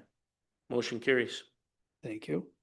One quick question though with that. Sure. Has a light been talked about or a flashing light uptown by the Yeah, trail? so to kind of give you a little bit more background on this, this is gonna be a Yeah. project that's gonna take 3 phases. Okay, And so this is just the first phase. Lights and crosswalks and some other things are gonna happen in one of the later phases. okay, super. Thank you. Tom, before you leave, how are we gonna pay for our portion of this? So Or this, is that gonna go within our cost share agreement, just because this money wasn't budgeted for? no, it wasn't specifically earmarked for, but we have a couple different places in Okay. the maintenance budget we can pull this from. Okay. Okay, next item, the 5-year street plan. Yeah. Tom? So this is a requirement for the bonding that we just did for the 2026 road bond. So we had to submit a 5-year road reconstruction plan as part of that. So what this does is it details the roads that we're working on in 2026 and also in 2027. And this pretty much is just it would be a regurgitation of what you've heard for 2026 so far. And then it's a preliminary estimate for 2027. What you would probably want to know out of this is that what we're showing for 2027 will be back here this time next year, and it'll be revised. So this is just a preliminary figure for that, but mostly this is a requirement for the bonding. Question I have for you, Tom, is I think the only gray area that I have on this one is the 2027 road bond project. We're going to be budgeting for it in 27. That will go in effect on the levy for the 28 budget. Is that correct? Mhm. Okay. All right. Okay. Motion? I'll make a motion to approve the Public Works 5-year street recognition reconstruction plan for 2026 through 2030 as presented. Second. All those in favor? Aye. Aye, motion passes. Thank you. Okay. Next item, accept resignation, Pete Carey. Yeah, so this is one of our, it's not our latest individual that's working for us. It was a previous one. He's one of our maintenance techs and he's done a fantastic job. He has asked to, he's planning to retire. He's a vet. So he's got some issues that he would like to retire for. So with regret, I'm asking for you to accept his resignation. He's been a fantastic employee for us and he'll be missed. Okay, Well, I'll make a motion to accept resignation of Pete Carey. Second. all those in favor? Aye. Aye, motion passes. Tell him, thank you. Will do. Now in regards to the next item, Next Yes, item, so with that, advertise for, I would like to ask to advertise for his replacement. I'd like to make a motion to approve the advertisement request for a maintenance tech position. Second. all those in favor? Aye. Aye. The only question I had, Tom, is how long do you anticipate it'll take to fill this? Because it's judging by his resignation letter, his last day will be on the 20th of March. Yeah, so we'll have to advertise. Usually that takes 2 to 3 weeks to gather a pool of applicants. I would say, You'll fill And- before season. yeah, we'll be probably filling this, I'm hoping in April. Okay. Sounds good. Okay, next item, number 7, that was pushed till March. Number 8, collaboration services with the League of Minnesota Cities. I can talk to this one. In your packet, you guys may have seen, some information that Maggie put in there. Her name is Annie, down at the League of Minnesota Cities. So I reached out to Annie here a month or so ago, and several different people at the league. They have a resource down there called the Collaboration Services. You can see it. They provide many different services for cities. I'll start by saying this is a free service that's available to us in any city. But what they do is they work on coming into a city. We've had a lot of turnover, changes in the city, conflicts over the last several months and year. And what they would do is they'd come in and they would work for us. So it is all tailored to what we need as a city. Work with staff, work with council, mayor, department heads, even outside contractors if need be. So in the effort of keeping the ball rolling in a good direction for the city of Nisswa and for the citizens and for the group of people working in this building. I have reached out to find out additional information, kind of given her the overlay. It does require a council motion to continue engage with her. Maggie, as the current city administrator, would be involved with this.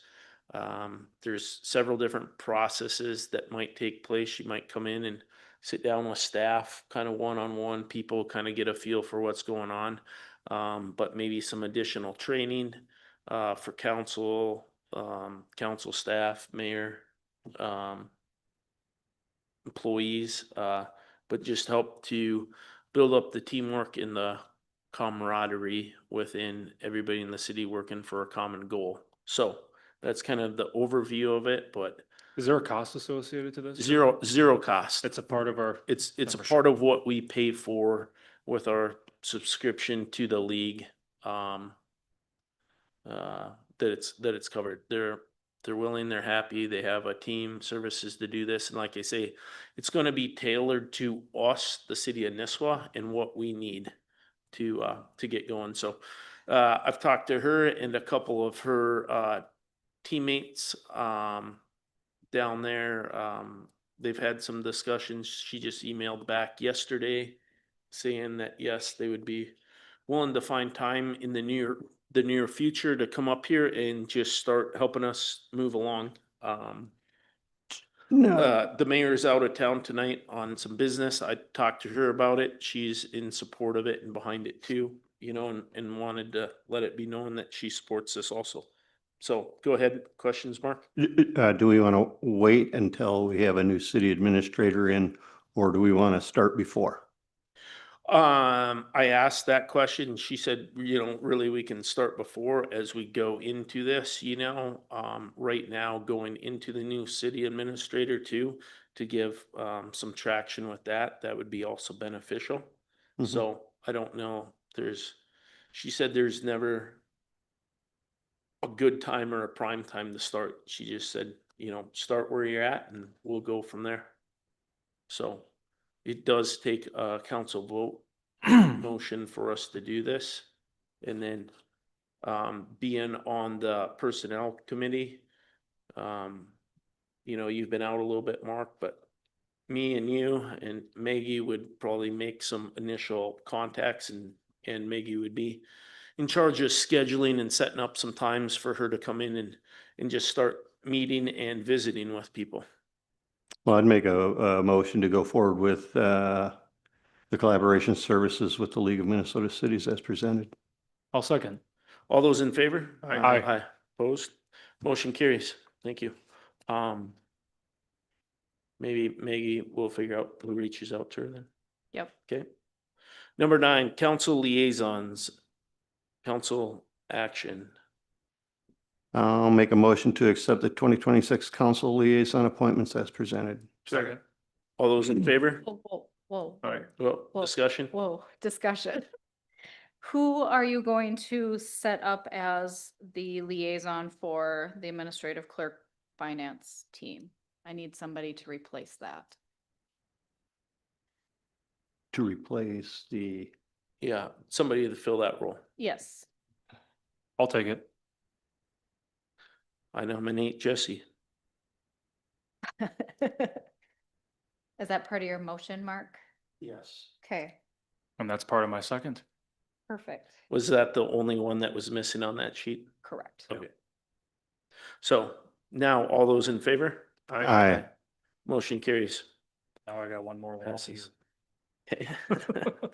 Number 10, the 2027 road, reconstruction update. Dave and Bill, just kind of give a brief summary of where we're sitting at with 2027 road bond and project. Sure, I can do that.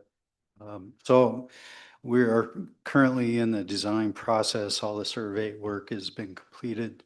We're working on preliminary design on the area around Grandview roads. And then the downtown roads are 100% designed, along with parking lot design. So that's underway. Also, we are looking at having a review with Public Works Committee next week on some of the concepts that we'll be looking at for City Hall Street, Nisswa Avenue, and Church Street. So that kind of goes hand in hand with some of the discussion earlier about Lakers Lane and Church Street intersection. Okay. So Did we make a pro tem on the Public Works?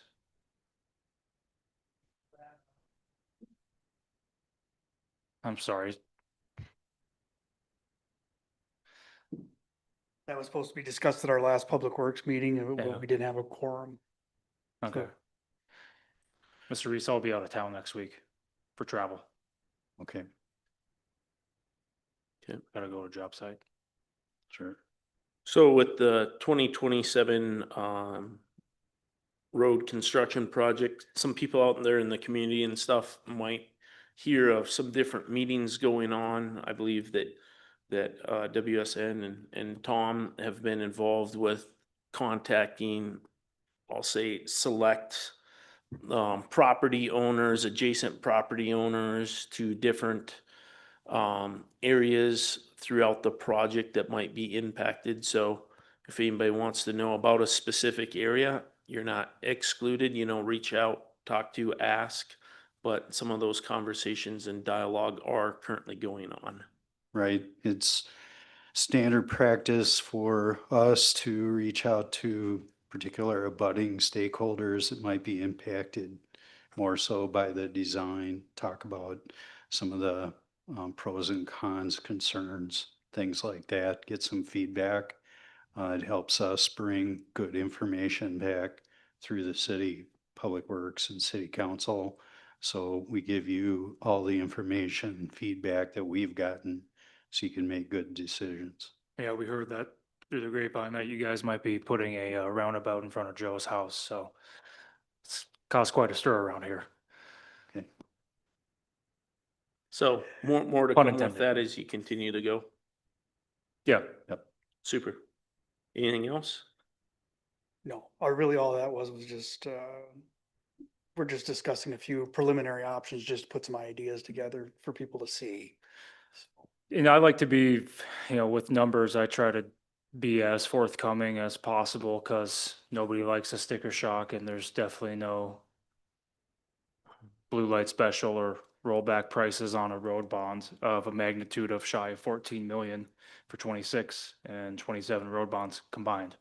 So the public does need to be aware that these are some significant dollar cost projects that we're working through to be able to improve the road infrastructure throughout the city in Nisswa. And any collaboration that such as Mr. Reese and WSN is having along with Tom and his team, it's to be able to make the best decision possible for these roads so we don't touch them again for another 30 years.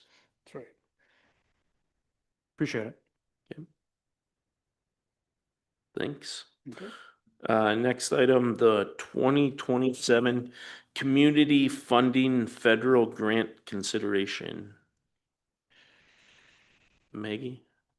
Jesse actually sent this. I can as start. well. Okay. First time in 4 years being here, and I think Congressman Pete Stauber has been in office as long as I've been here. It's the first time we got it. First time we got an email from an email account called Stauber Projects from ushouseofreps.gov.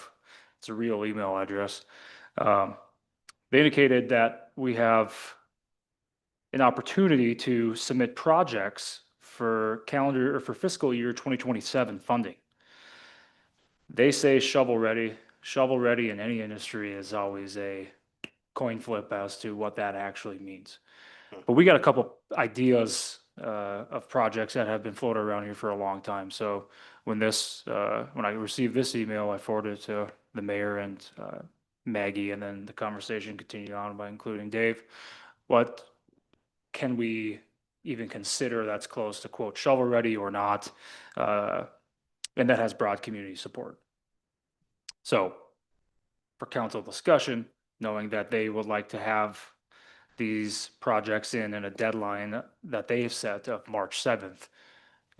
We do have a few weeks, but are there projects that we can discuss or that perhaps we have at top of mind to be able to bring this forward to try to get federal funding? Any suggestions, Mr. Reese? Or Tom? Lift station number 12. That's the first one that came to my mind, potentially. Likewise. Looking at that one. I mean, we could talk about that. We could talk about a water system. We got the 2 road bonds. I'm not sure what is eligible for that. Perhaps Dave has a better idea. I think there were some infrastructure was on some of the ones that have been, that have passed in the past.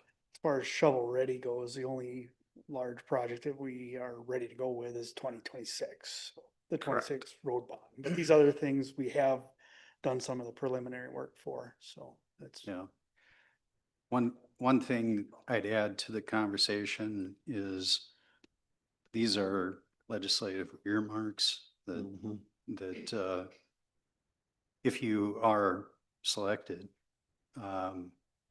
they may be subject to all of the federal criteria that you might experience going through federal, state aid funding, which involves going through environmental clearances and so forth, much the same type of path that say a USDA rural development type project might follow.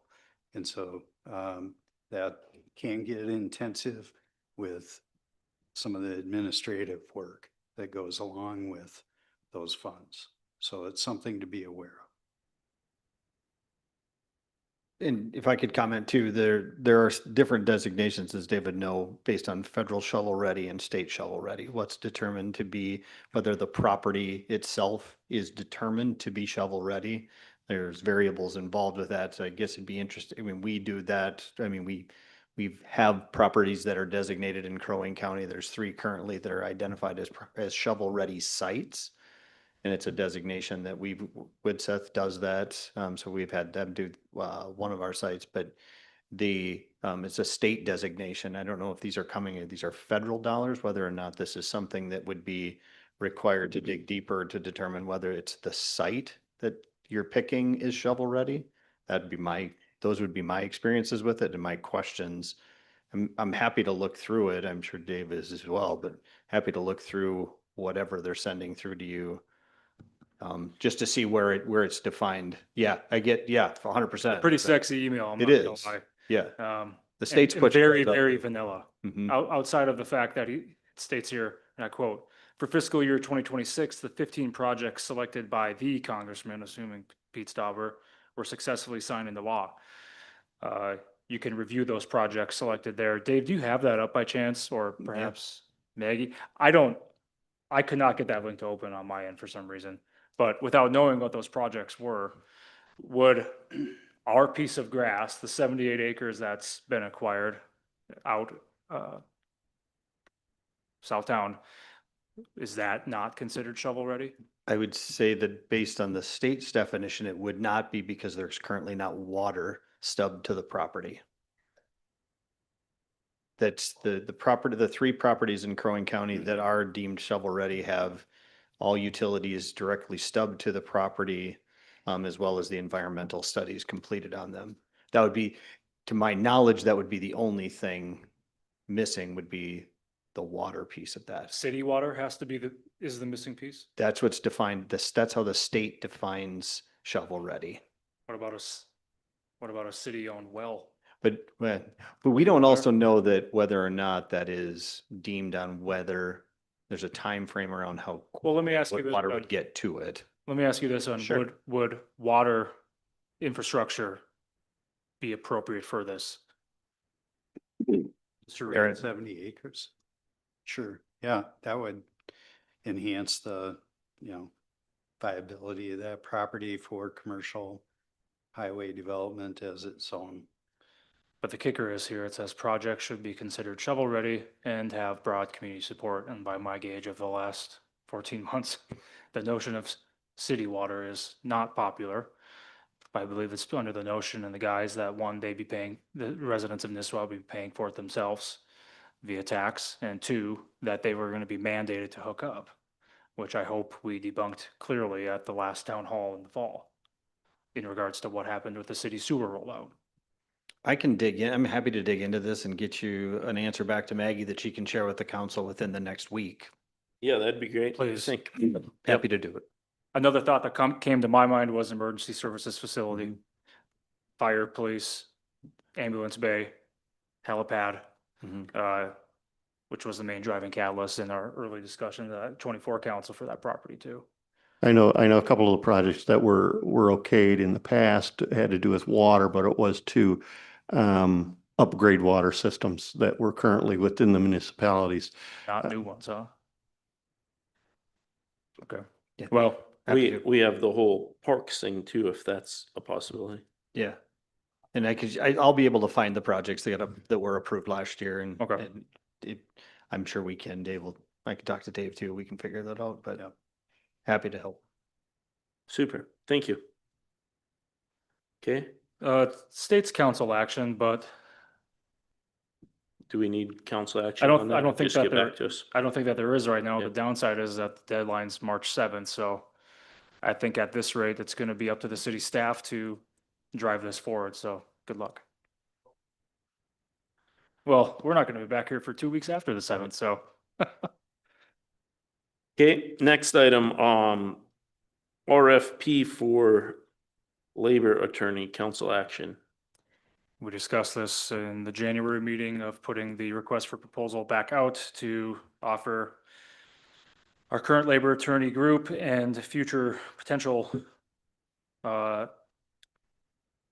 labor attorney groups to submit a proposal for us to consider. I've reviewed this and I think this looks accurate and covers everything, so I used pretty much the same language from the last one. that's why I look familiar. Okay. I'd like to make a motion to approve the draft RFP for labor attorney as presented. All those in favor? Aye. Opposed? Motion carries. Okay. Number 13, Dan Boberg, concept plan presentation. Been patiently waiting the whole time.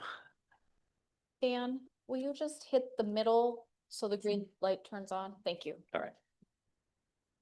Yeah, hi, Dan Boberg, and I'm joined by Mark Renai. I think you know Mark pretty well. Yeah, my family's been in the Nisswa area for 100+ years, and we presented to the Planning Commission for land that we own, the old lumberyard property and all the surrounding land around it. We presented to the Planning Commission in a couple months back, October, I believe it was. And the Joe and others said, hey, you should come to the city council and present this because it's adjacent to the city's land and also a fairly large area that we're looking at developing over time. So I think initially it's a fairly limited scope, but then the thought was to kind of plan ahead and move, think about the entire project and think about the entire area and what should go where over time. Mark Ronai. And I'm working with Dan. The idea here is that rather than just come in with one project, this is, plus or minus 40, 41, 43 acres, depends on how it's sliced up. rather than come in with just one section of this, and the first project would be, let's say, if there was like 6 storage buildings and a couple of office office warehouse kind of things on the north end, rather than do that, what we thought we should do is come in here and start talking about a master plan for the whole area, because it really matters what the city wants to do with the back road. You know, there's been discussion since time immemorial, the idea of connecting Hazelwood to 77. There's the having a collector there. You know, we do have access on 77 on the very, well, I guess I can point to it.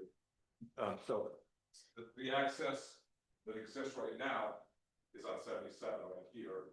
That land is owned by the Bulwarks, and this access up here does not exist. You know, that's part of the property, and you know, but again, every time we bring this up, the conversation starts. Where should that connection be? Also, if there were in fact to be some single-family homes along the golf course here, which is one of the ideas, or these are, if you look at these more like blob diagrams than actual anything to do with sizes. So this doesn't mean this is the 18,000 square foot lot that will be proposed. It just means the highest and best use we think for that land along the golf course is probably something to do with single-family homes. It may be something where some of these will disappear, and then there'll be more clustered on this end. But just to give you a rough order of magnitude of what's going to take place. One of the issues here is sewer. So where's sewer going to come from? Right now, if the residences are clustered right here, as an example, if that project was brought forward, it exceeds the minimum limitation, so that there's not a requirement that the developer would bring city sewer to. But if we're going to bypass all the other land that's here, and which will need sewer at some point in time, makes sense that maybe we have a conversation with the city up front to develop the master plan as it relates to the sewer and to the streets. The streets in here also, if this, you know, it depends a little bit again, and the engineer knows much more about this than I do, is this a collective, or is this a little bit more of a road than say this road or this road? Because the amount of traffic that could be on that would be more significant, because if it was a connection to all the way to Hazelwood, and again, this is just a representation. We don't know exactly where the city would want to put this. And then finally, another factor here is, you know, to do the engineering and all this, it's a ton of dough. And so we would like we're not asking for approvals, even a sense, but the idea, we just want to bring this forward to you to say that this is what's going to come, because we're going to need some zoning in here. This parcel, you know, this parcel right here is surrounded by commercial. The golf course is commercial waterfront. This is highway commercial, that's highway commercial, that's highway commercial, and this is commercial. So, and then, as I down this way a little further, that's city spray field. So, you know, and in the middle of this is currently a proposal for, the current concept is an apartment. But this is the kind of apartment that would require, you know, probably it would be a 3-story building. You know, we would be looking at it would be a market rate apartment, much like, you know, some of the latest ones that have been built in the city of Baxter. And you know, there's some of those so it's a market rate apartment. Again, the idea being there is no place for people to live who work in Nisswa, and a lot of the younger, the people starting out, and also potentially a floor of it would be for seniors. You know, there's a lot of demand for people coming off the lake. You know, they don't want to have to leave Nisswa right now. You know, they can still be independent living, but there isn't really anything for them to do that in terms of a rental and a quality rental environment. So it's a mixed use, but so the ask or the discussion should be, how does the city wanna proceed with participating in the planning of the infrastructure. Because sewer, there is one little tap coming across at the Wendy's. That there's and again, there is some discussion about the availability of that. How far does sewer come down on Hazelwood? You recall? It to its entirety. Pardon me? It covers Hazelwood to its entirety. Yeah. Okay. So again, does the It's sewer? close. It does not go down Commons Drive. Right. So that, again, that's the idea is, as we, what's the city's desire? I mean, and not even, how do we arrive at what the city's desire is? It's like, we'd like to have a collaboration. We don't want to, whether it's a committee or it's the Public Works Committee to be designated on this. Or an economic development. Or authority. economic development. Right. So, cause it's a big project, and there's some additional land that's not even in the colored zone and the orange color. There's also on this land up here. So it's not going to all be developed overnight. But again, I've done a lot of development work in that day, and it always works better if we're sitting with if you're not surprised when we come in and say, oh, hey, we want to do a sewer extension, or we're gonna blow a little driveway in where you think eventually the city is gonna require or request or look for a collector road. And if collector road would probably be just a little bit bigger, and there's city standards, and I know all that, but again, and that connection onto 77. Where the Bobergs have their connection onto 77 may not be the most desirable place for the only connection onto 77, coming from the north. But again, they've had this land for 100 years. They're proposing what I think in all of these things are reasonable developments, things that are consistent with what's in the neighborhood already. In terms of, because it's completely surrounded by highway or highway commercial or commercial waterfront. So I think most of this can be done with good planning. One of my last developments at Grandview, we did the city did a development district, which allowed for some flexibility with that zoning. And that worked out pretty well. So, we may be proposing something like that. The development district again is, with the things the development authority that you were looking at tonight.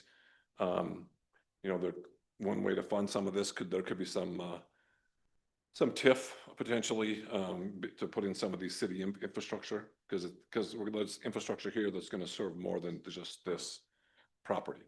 So, again. It's always nebulous when you come in with a sketch plan, because you're going, well, what are you going to do here? And what are you going to do here? But at the same time, it's the beginning of the beginning. But it's in my conversation with Dan and company, they want to do this the right way. Again, they've been a leading family and they've been in business here they've been in business probably for close to 100 years. This piece of ground is kind of in its native state, most of it. So,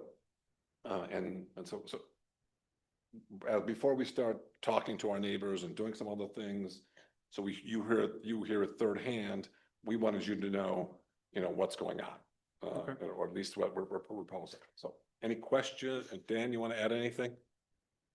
No, I think that covers it. Any thoughts, questions? Mark's good in this stuff. I had the opportunity to work with him for a little bit on the committee with Paula and Roger on the Gull Lake Steering Trail Committee. Dan, also my apologies for the passing of Carl. Appreciate it. Yeah, thank you.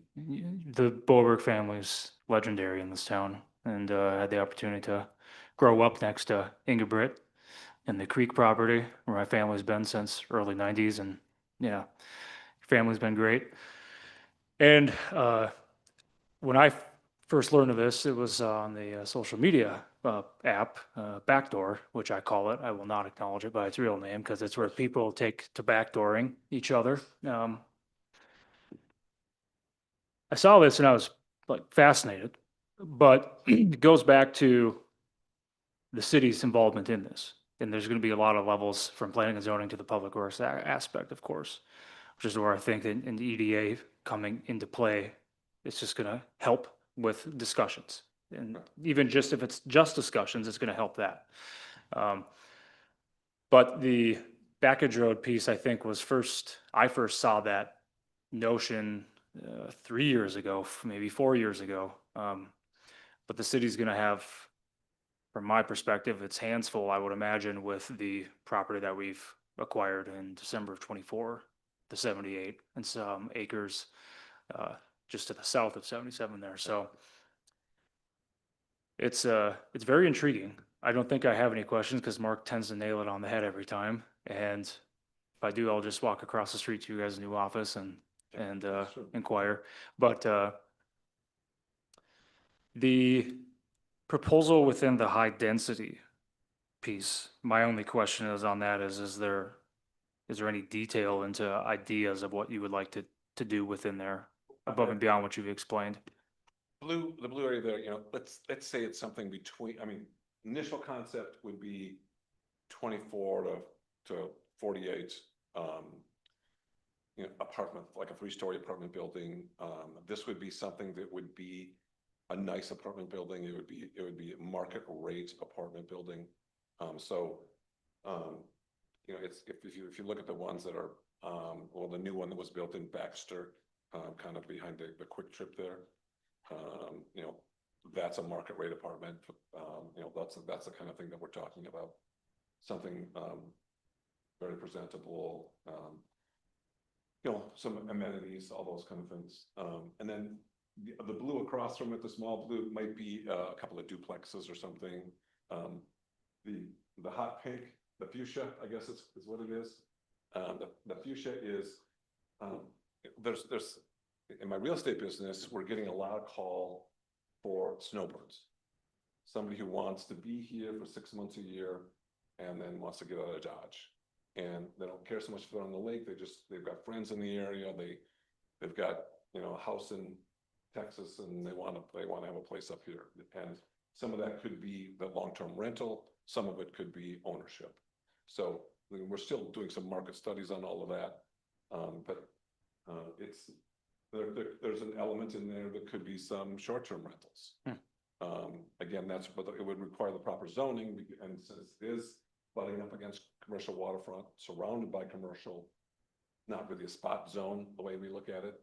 First project that's probably going to come in is going to be a project on the north end that will have a couple of storage buildings, or some really nice higher end, much like a commons, like that. And the land that we're thinking about, storage buildings, that's not very sexy. Well, it's land that's located between other storage buildings, between the tile yard and the brick yard and all that stuff, and then the city sewer. So there's not a lot of sex appeal surrounding it currently. So it's a and again, we'd be coming in with a plat, a conditional use permit. But as soon as we do our first project, all the conversation is going to start about, well, what about the road? What about the sewer? How are we going to do this? What about the zoning? What about the stuff on the highway? Well, what about the connection to 77? So there's a lot of questions. Wow. So I've probably added some complications in someone's life, but maybe that's just someone's life. And there's an ordinance change or two in there too. Yes. Yeah, there's going to be some zoning issues to iron out. So. That Backage Road, I don't know where we are with that, because there was a lot of things with that and the state funding and stuff, and that's basically, they just said you're on your own, basically. So. Right, and again, and so one of the ways around that, and one of the ways around that is TIF. Yep. If the site can. You're really going to have to sell me on TIF, Mark. Well, I know, but if it depends on what the requirements are. If the requirement is all we have to do is service who's there, and we don't have to worry about what this, a collector road, then that's probably that's the developer's responsibility. If the city has requirements over and above what's required for the development that go on to that provide a benefit beyond the immediate landowner, you know, probably we're gonna talk. We're gonna at least discuss it. Well, and as I know developers, I mean, I know developers that say they want the city to put all the roads in, all the sewer in, all the water in.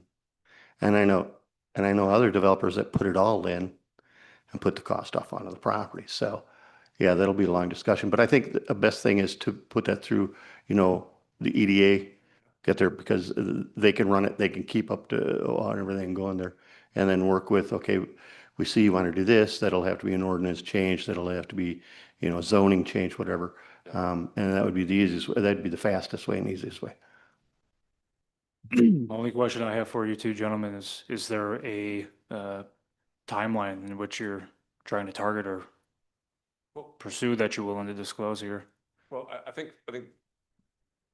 there's a lot of patience involved, you know, because we know this is a big project and they've had it for 100 years. They don't want to have it for another 100 years. But So split the difference. We'll see what it's like in 50 years. All right.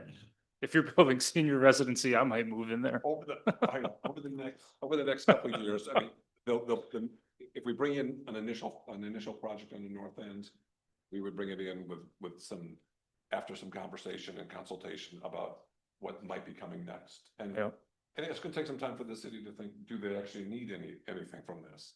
Is there any requirements? Because we want to try to find that out as far in advance as possible to make the planning process as efficient as possible. Sure. I mean, I'd probably consider it a 10-year plan. You know, it's not like the multifamily, that's not, I mean, there's no numbers behind that yet at all. This is purely conceptual, but I do think a project on the north end is possible sooner rather than later. And then the golf course lots would probably be second, most likely. Okay. All right. All right. I don't think I have anything else. You two gentlemen? And I think Dan's like 1 or 2 years older than I. I think he graduated 2 years before me.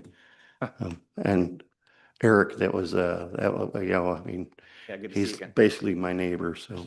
That's great. Thank you for your time. We won't take Thank any you. more. Okay. Appreciate it. All right. Okay, well, Miss Maggie, we obviously lost our mayor pro tem to a structure fire. So how do you want to, who takes lead? You're doing great. Do we need to make a, is it okay to? Yeah. Okay, so We're good. last item is number 14, recommendation to move to closed session strictly for labor union negotiations. My opinion, after being a part of that, is we do not need to unless we have a full council. I don't think that there's enough meat on the bone right now. So I would then suggest that we move this or table this To March. to the March regular meeting, where I would envision that we'll have a lot more, hopefully some. I'm fine with that. Okay, so with that, we go to council liaison reports. Our mayor, as mentioned, is out on business and she wanted to be here. We encourage her after the 5 hours of Yes. chair time we had here. So yeah, we've been sitting here for about 8 hours today, doing interviews with city administrators, candidates. And Councilmember Hall just reported to a structure fire. So any other council reports from Councilmember Fraley? I'm not sure if everybody's up on to speed with parks, but working diligently on the grant. Hopefully it'll be in, they'll bring information back to council that we will have to deal with in the end of March. The plans look really neat for the replacement of the playground. So. Okay. Thank you. Nothing. Nothing? Nope. No, you got something, I know. No. All right. Good. Well, I too have nothing. The upcoming announcements and meetings are listed here. With that, I will take a motion to adjourn the meeting. I so move. We have a second by London. Okay. All those in favor, signify by saying aye. Aye. Aye. Opposed? This meeting is adjourned. Have a good evening, everyone.